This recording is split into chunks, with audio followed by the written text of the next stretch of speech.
Bismillahirrahmanirrahim. Alhamdulillahilladzi an'amana bi ni'matil imani wal islam wa nusalli wa nusallimu ala khairil anam sayyidina Muhammadin wa ala alihi wa sahbihi ajma'in amma ba'du. Asabiku semua dimuliakan Allah. Di dalam pembahasan video kami sebelumnya, sedikit banyak kita telah mengulas siapa itu kaum Wahabi. Juga perbedaan antara Wahabi dan Salafi. Lebih dari itu, kami juga mengulas seputar hadis Nabi yang memiliki relasi dengan ciri-ciri kaum Wahabi. Salah satu ciri-ciri yang menandakan kelompok Wahabi, seperti yang telah diulas dalam video sebelumnya, adalah tentang kepala mereka yang gundul, yang tak tersisa sehelai rambut pun. Azabiku semua dimuliakan Allah. Kali ini kami hendak membawakan riwayat lain dari Nabi tentang ciri-ciri kaum Wahabi. Seperti yang kita tahu, kaum Wahabi adalah penganut Syekh Muhammad bin Abdul Wahhab yang memulai kiprahnya menyebarkan pemikiran Wahabi di Najd, Saudi Arabia.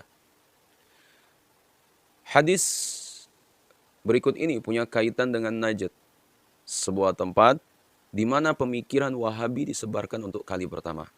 اللهم بارك لنا في شأننا اللهم بارك لنا في يمننا قالوا يا رسول الله وفي نجدنا قال اللهم بارك لنا في شأننا اللهم بارك لنا في يمننا قالوا يا رسول الله وفي نجدنا فأظنه قال في الثالثة هناك الزلازل والفتن وبها يطلع قرن الشيطان.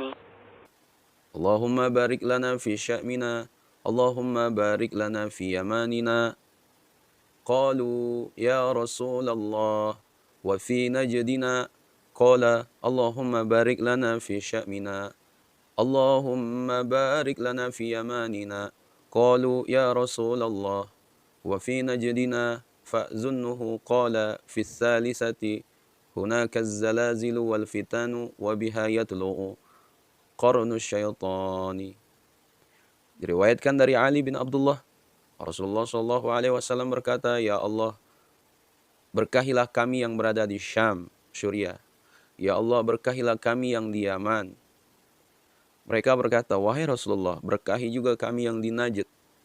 Rasul berkata, Ya Allah, berkahi kami yang ada di Syam, berkahi kami yang ada di Yaman. Mereka berkata, wahai Rasulullah, berkahi juga kami yang di Najd. Aku menyangkanya, dan Rasul berkata, yang tempat ketiga Najd, di sana terdapat malapetaka atau bahaya, fitnah-fitnah, dan juga akan muncul tanduk syaitan di sana Najd. Azabiku semua, sebagai penegasan dari hadis Nabi ini, Sayyid Zaini Dahlan, seorang ulama besar, ahli sejarah, ahli hukum fikih asal Mekah yang bermazhab Syafi'i, menuliskan dalam kitabnya yang berjudul Fitnatu Al-Wahabiyah, tentang kebobrokan kelompok Wahabi. Sebagaimana dikatakan, وكانت فتنتهم من المصائب التي أصيب بها أهل الإسلام فإنهم سفكوا كثيرا من الدماء وانتهبوا كثيرا من الأموال وعم ضررهم وتطير شررهم فلا حول ولا قوة إلا بالله وكثير من أحاديث النبي صلى الله عليه وسلم فيها التصريح بهذه الفتنة. Kala itu fitnah-fitnah mereka kaum Wahabi merupakan musibah-musibah yang menimpa umat Islam. Mereka kaum Wahabi telah menumpahkan banyak darah, merampas banyak harta. Bahaya dan kejahatan mereka telah tersebar secara merata. Wala haula wala quwata illa billah. Dan banyak dari hadis-hadis Nabi tentang fitnah-fitnah orang-orang Wahabi. Asabiku semua yang dimuliakan Allah, masih di dalam kitab yang sama, Sayyid Zaini Dahlan juga mengatakan terkait kelompok Wahabi dengan menceritakan kisah berikut. يمنعون من الصلاة عليه صلى الله عليه وسلم على المنابر بعد الأذان حتى أن رجلا صالحا كان أعمى وكان مؤذنا وصلى على النبي صلى الله عليه وسلم بعد الأذان بعد أن كان المنع منهم فأتوا به إلى ابن عبد الوهاب فأمر به أن يقتل فقتل.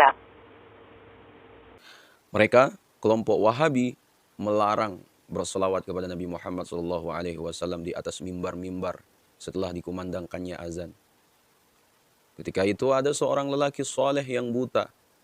Ia menjadi muazin dan bersolawat kepada Nabi SAW selepas azan. Setelah mendapatkan larangan dari kelompok Wahabi, lalu mereka membawa lelaki itu di hadapan Muhammad bin Abdul Wahhab. Kemudian ia memerintahkan mereka untuk membunuhnya. Lalu ia terbunuh. Jelas, ya. Jelas asabiku semua. Ya, jadi ini bukan penuturan dari saya, ya, tapi dari ulama melalui kitabnya, ulama ahlu sunnah kita, yaitu Said Zani Dahlan. Sangat sesuai dengan hadis Nabi yang telah saya jelaskan tadi, ya, tentang kelompok Wahabi yang ternyata sedari dulu memang memiliki kesan keras dan jumud. Wallahu a'lam bishawab.